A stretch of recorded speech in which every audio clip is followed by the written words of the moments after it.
Բայց ես ասեցի քանի սպասում եմ, որ երեխուն պարտադիր վերցնեմ, մի հատ հարցի շուրջ խոսենք։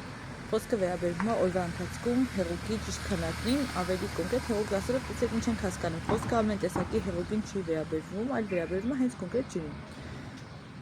Վերջերս իմ ընկերներից մեկն ասում է, որ ինքը օրվա ընթացքում 2-3 լիտր ջուր է խմում, բայց առավոտը դե նա իմ ակաշարքին իակաշ առանձնապես չի իջնում, ինչից է դա։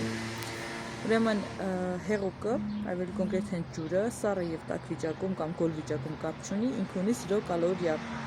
Այսինքն շատ ջուր օգտագործելու դեպքում ձեր քաշը չի ավելանում, կապ չունի դա սառը վիճակում եք օգտագործում գոլ թե տաք, բայց դա չի նշանակում, որ ջուր օգտագործելու դեպքում ձեր քաշը իջնելու է։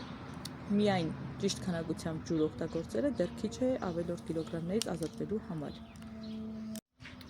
Բացի այդ, նաև կան այնպիսի պնդումներ, որ սառը ջուրը դե ավելորդ կիլոգրամներից ազատվելու դեպքում մեզ այնքան էլ չի օգնում, անհրաժեշտ է այն խմել տաք կամ գոլ վիճակում։ Ինչպես արդեն նշեցի,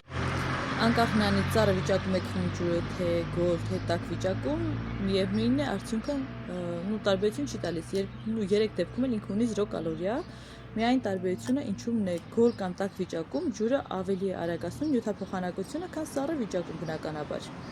Այսինքն տարբերությունը ջրի այս 3 դրսևորումների միայն նյութափոխանակության արագացումն է եւ ուրիշ էլ ոչ մի բան։ Այնպես որ կարող եք խմել ջուրը բոլոր ձևերով,